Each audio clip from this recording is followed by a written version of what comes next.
वर्णमाला के जितने अक्षर हैं A to Z, तो 26 अक्षर अगर आपने पढ़ लिए हैं तो आप कोई भी किताब पढ़ सकते हैं।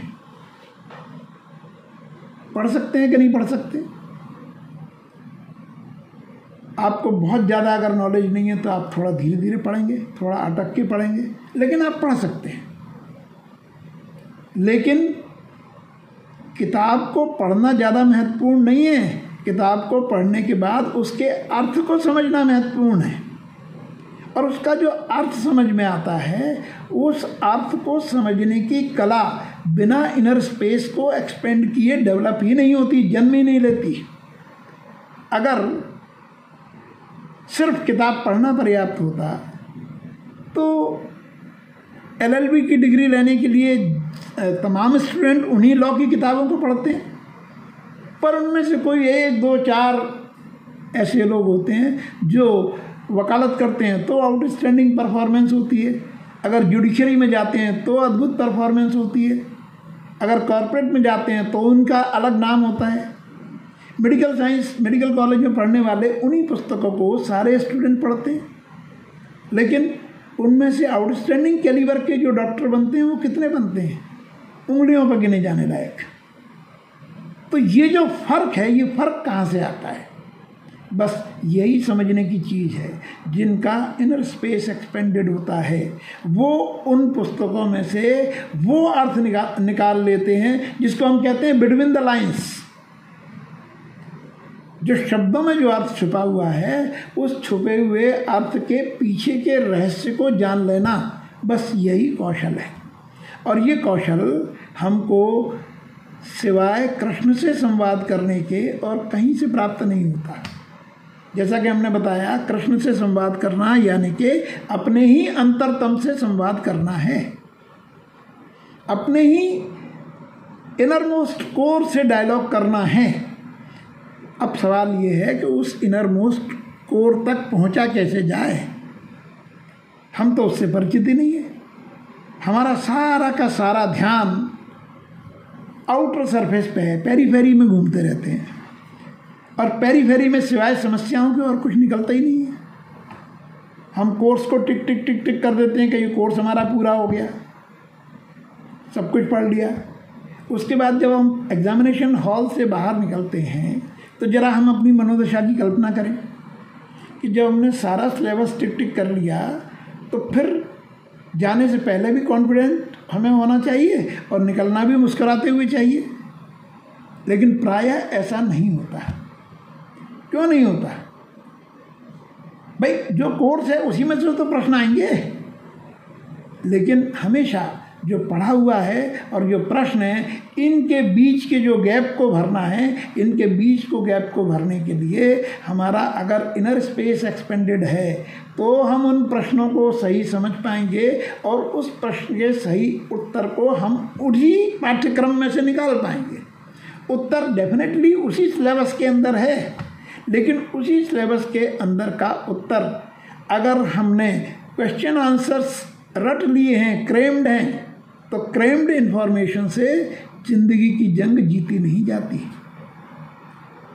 उस इन्फॉर्मेशन से जब हम एसेंस ऑफ नॉलेज निकाल पाते हैं, और ये जो एसेंस ऑफ नॉलेज निकालने का काम है, ये काम बिना कृष्ण से संवाद किए हुए नहीं आता। मुझे लगता है कि जो हमारे आज के इस विशेष अवसर के सेशन की जो उपयोगिता है वो इसी बात को समझने में है कि हम अपने कृष्ण से संवाद कैसे करें। कृष्ण तो भीतर स्थित है। देखो, जैसे मैंने कई बार अलग अलग संदर्भों में बात की है, हम देखें गौर से तो जितने भी आविष्कार हुए हैं उनमें से 85, 90 बल्कि 95% आविष्कार एक्सीडेंटली हुए हैं। तो ये एक्सीडेंट संयोग नहीं कहे जा सकते हैं, और अगर मान लो हम इसको संयोग भी कहें तो फिर ऐसा एक आध संयोग हमारे साथ भी तो होना चाहिए। हमारे साथ क्यों नहीं होता? जब न्यूटन बगीचे में लेटे हुए थे और उन्होंने सेब को गिरते हुए देखा, तो वो क्या विश्व की पहली घटना थी कि जब सेब नीचे गिर रहा था? या उसके पहले कभी न्यूटन ने सेब गिरते हुए नहीं देखा होगा? सेब नहीं देखा होगा तो अमरूद देखा होगा, कुछ ना कुछ बॉल नीचे गिरते हुए देखी होगी, कुछ ना कुछ तो नीचे गिरते हुए देखा ही होगा। लेकिन उस समय उनके मन में ये विचार क्यों नहीं आया कि इसको कोई नीचे कोई ताकत है, कोई बल है, कोई शक्ति है जो खींच रही है, और फिर उस शक्ति का नाम गुरुत्वाकर्षण दिया जाए? ये विचार उसी समय कैसे आया? बस यही लीप इन कॉन्शियसनेस है, यही चेतना की छलांग है। और जैसा हम साधारण अर्थों में भी समझें कि छलांग लेने के लिए स्पेस का होना बहुत ज़रूरी है, कम स्पेस में छलांग संभव नहीं है। छलांग संभव ही तब है जब स्पेस बड़ा हुआ हो। हम दौड़ते हुए आए हैं और जो स्पेस है छलांग लेने का वो बहुत छोटा है, तो क्या छलांग ले पाएंगे? Leap is not at all possible in the limited space. Leap is possible only in expanded space.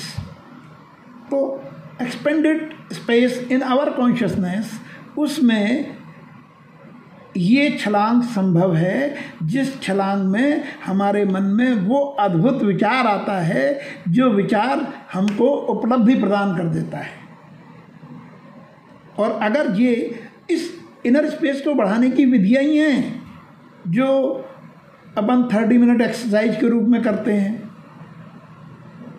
जो हम पॉजिटिव थिंकिंग के रूप में करते हैं, जो हम अपने 7 कमिटमेंट को फॉलो करके उनके अर्थ को समझने में करते हैं, और जितनी मात्रा में करते हैं। देखो, इनर स्पेस एक्सपेंशन की जो लिमिट है वो अनलिमिटेड है।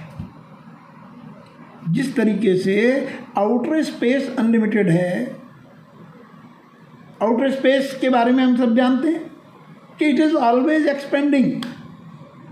ये विज्ञान ने प्रूव कर दिया है। जो आउटर स्पेस है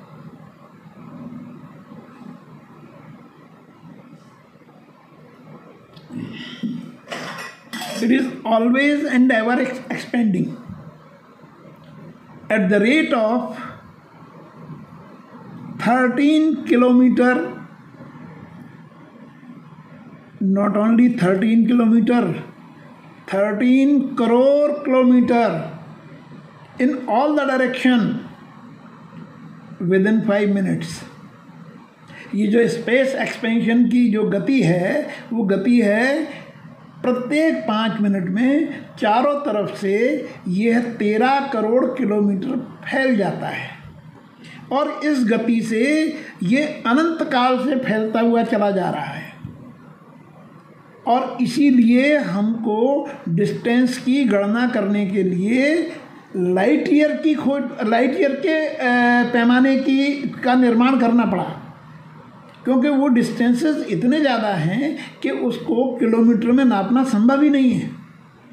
तो इसलिए पैमाना बनाया गया लाइट ईयर का, और उस लाइट ईयर में हम स्पेस को नापते हैं। कहने का तात्पर्य ये है कि जिस तरह से ये बाहर का स्पेस अनंत है, क्योंकि इसके अलावा हमारे पास शब्द नहीं है, इससे भी आगे की चीज़ है, लेकिन हमारे पास एक ही शब्द है अनंत, एक ही शब्द है इनफाइनाइट, तो हम सिर्फ इनफाइनाइट ही कह सकते हैं। तो इस तरीके से आउटर स्पेस इनफाइनाइट है, उसी प्रकार से हमारा इनर स्पेस भी इनफाइनाइट है। तो इसके एक्सपेंशन की कोई लिमिट नहीं है। लिमिट किस चीज़ की है? लिमिट है हमारे प्रयत्नों की। हम जो प्रयास करते हैं उन प्रयास की लिमिट है, और इस जो हमारे प्रयत्न हैं, हमारे जो एफर्ट्स हैं, उनकी लिमिट कौन तय करता है?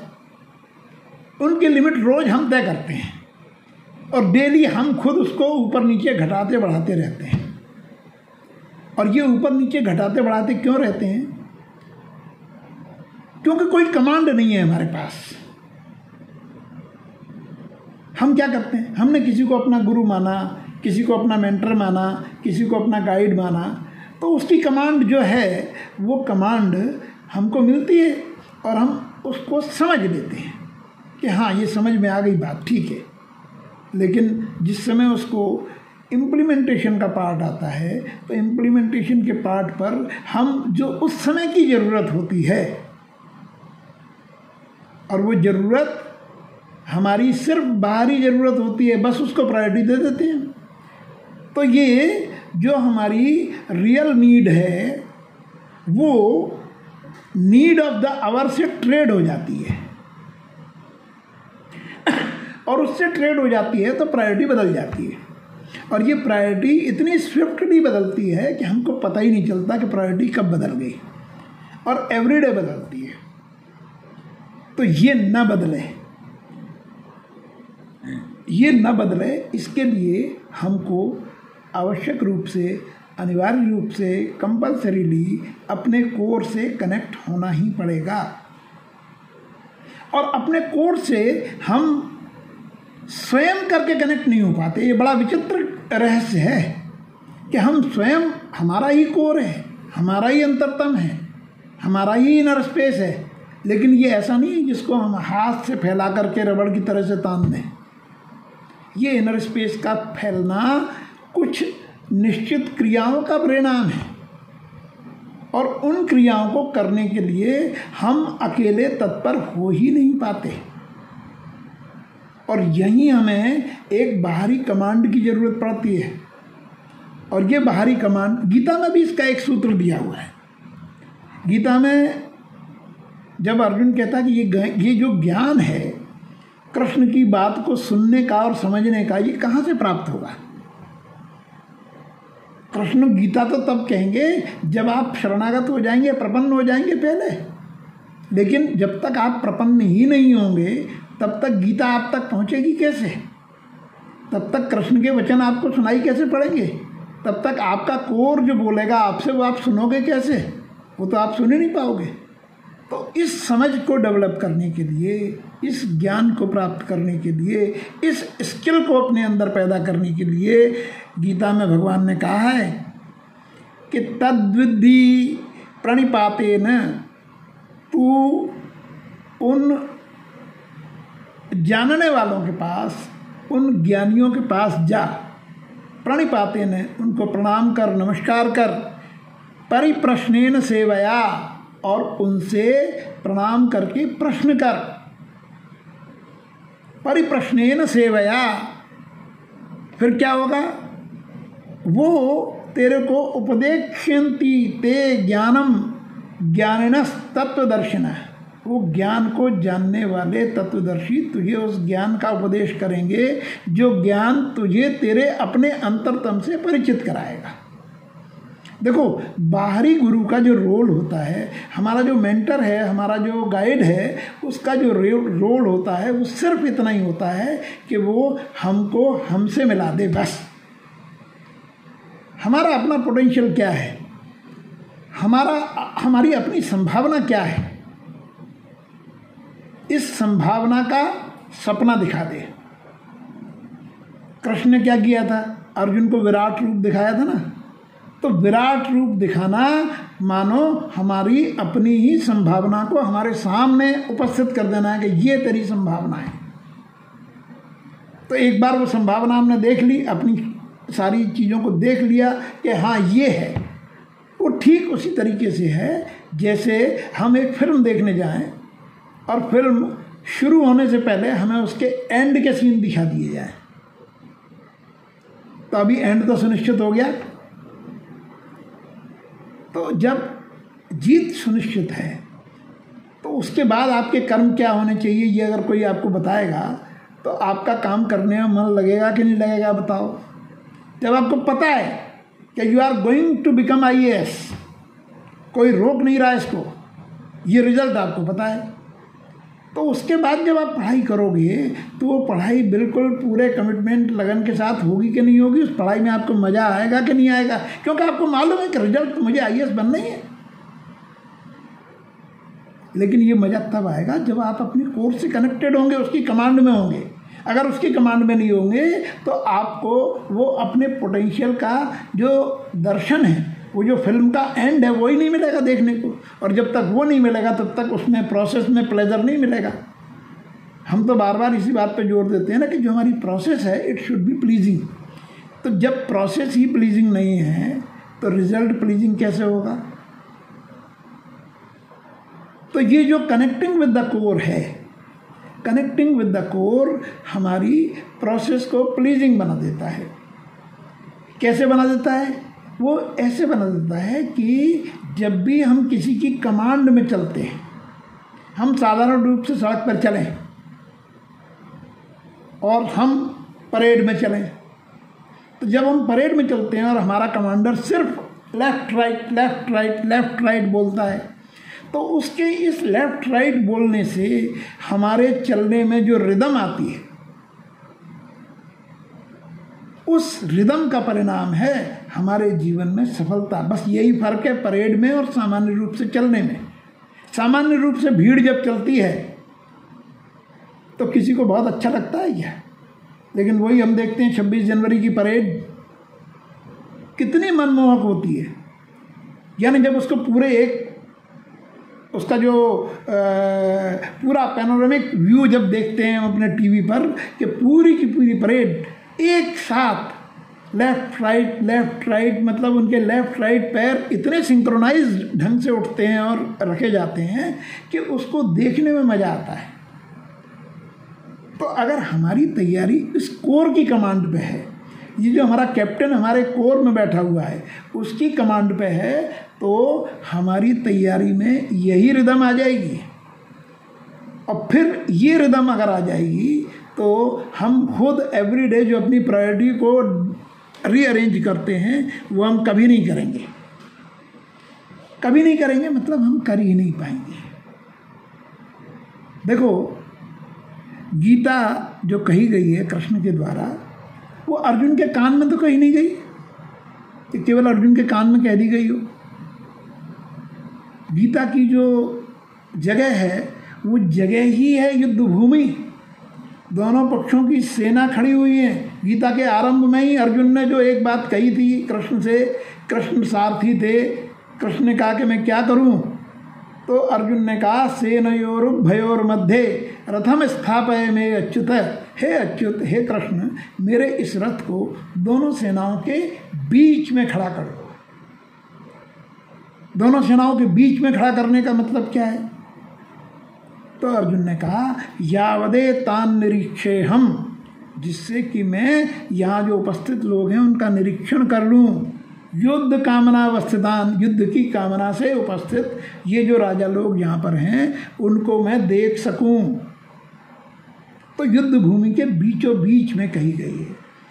पर सुनी किसने? अगर गीता सबने सुनी होती तो महाभारत होता है? हेलो, कोई एक आध बोलो।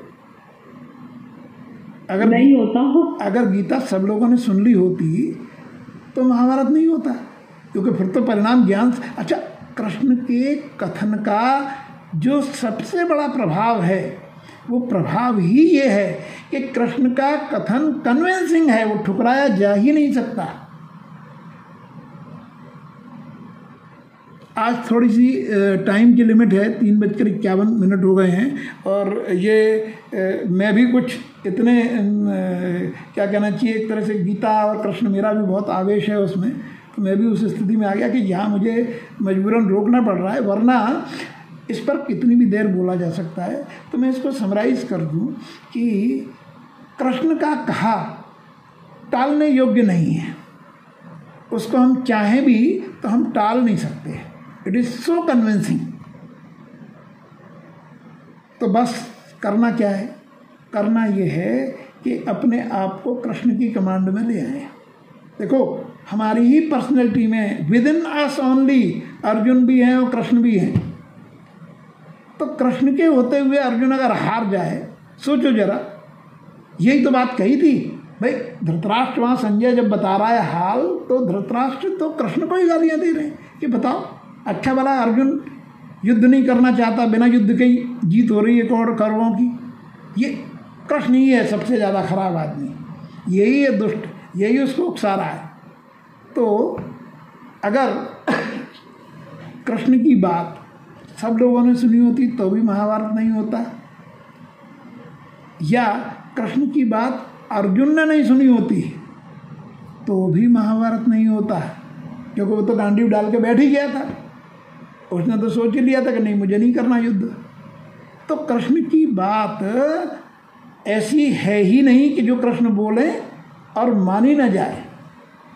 तो बस हमको इस जो जन्माष्टमी का पर्व है उस पर जो कृष्ण को हम कहते हैं कृष्णम वंदे जगत गुरुम, कृष्ण को जगत गुरु जो कहा जाता है वो इसीलिए कहा जाता है कि कृष्ण का कथन मोस्ट कन्विंसिंग है।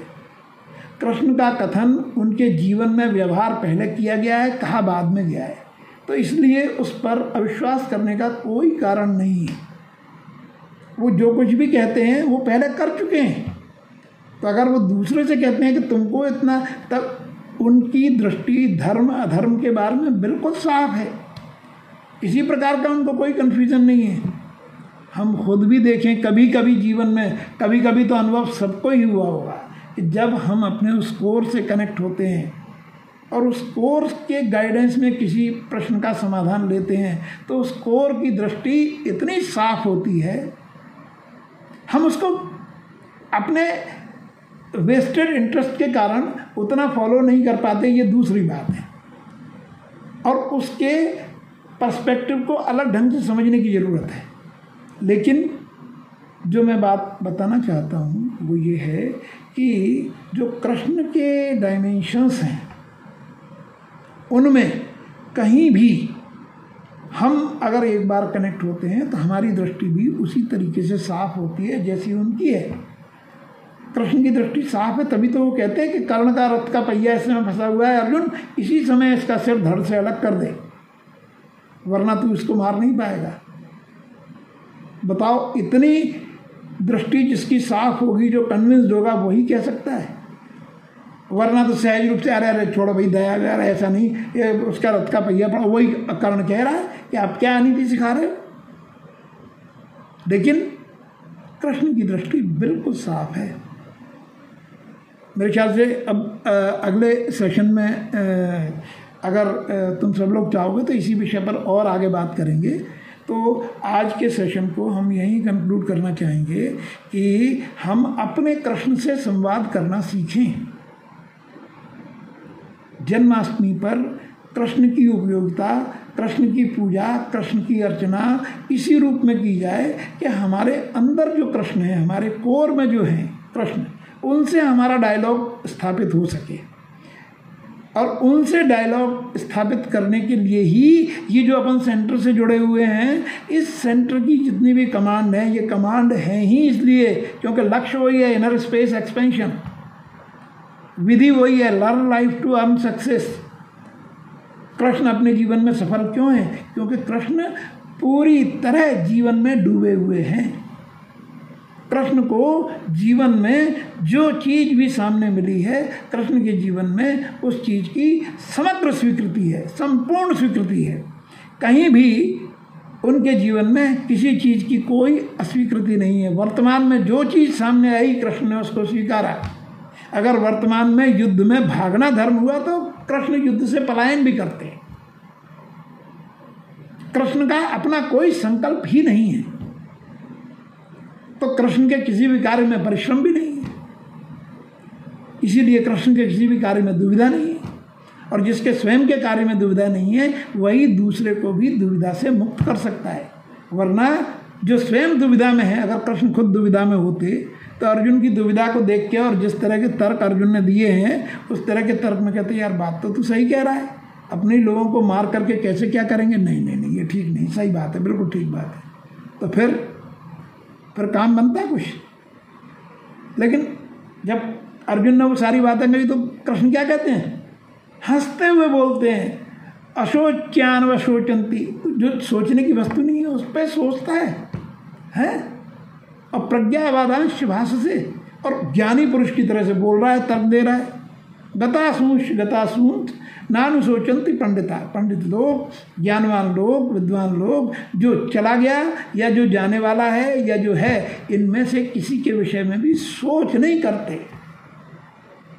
तो कृष्ण की दृष्टि इतनी साफ है। तो हम आज जन्माष्टमी के अवसर पर ये संकल्प लेने की कोशिश करें कि जो विधि सेंटर पर बताई जाती हैं, जिनमें दो सबसे प्रमुख हैं, एक अपने 7 कमिटमेंट को फॉलो करना। तो जब 7 कमिटमेंट हम पढ़ें तो उनके पूरे अर्थ को समझते हुए पढ़ें, और दूसरी चीज़ कि जो 30 मिनट एक्सरसाइज है, उस 30 मिनट एक्सरसाइज को भी पूरी ईमानदारी से करने की कोशिश करें। गलतियाँ एवरीडे होंगी। हमारी जो कार्यसूची है प्रतिदिन की, उसमें एवरीडे बदलाव आएगा, लेकिन इसके पैरेलल, इसके समानांतर हम अपनी इस इनर कोर से कनेक्ट होने की जो कोशिश है, जो संकल्प है, उसको भी बना के रखें, उसको भी जारी रखें। तो निश्चित रूप से एक दिन ऐसा आएगा कि हमें पता ही नहीं चलेगा और हम कनेक्ट हो जाएंगे। और कनेक्ट हो जाने के बाद का जो आनंद है वो अद्भुत है, उसको बताया नहीं जा सकता। इसकी थोड़ी सी झलक मुझे मिली हुई है, मैं जानता हूँ क्या है। तो इसलिए मैं इस बात पर बहुत फोकस करता हूँ कि हम केवल अपनी बौद्धिक क्षमताओं को न, बौद्धिक क्षमताएं बढ़ाएं, लेकिन बौद्धिक क्षमता, ध्यान रखो, बौद्धिक क्षमता का एक सबसे बड़ा दुष्परिणाम है ईगो बढ़ना, अहंकार बढ़ना। और बस जो इनर कोर से डायलॉग होने में सबसे बड़ी वॉल, सबसे बड़ी दीवार जो है वो ये ईगो ही है। क्योंकि ये जब तक ईगो होती है तब तक हम वो जिज्ञासा रख ही नहीं पाते, वो कह ही नहीं पाते वाक्य कि शिष्यस्ते माम स्वादिमाम त्वाम प्रपन्नम, मैं आपका शिष्य हूँ और आपकी शरण में हूँ। ये बात जब तक हम अपने ईगो को डिसॉल्व नहीं करेंगे तब तक हम कह ही नहीं पाएंगे।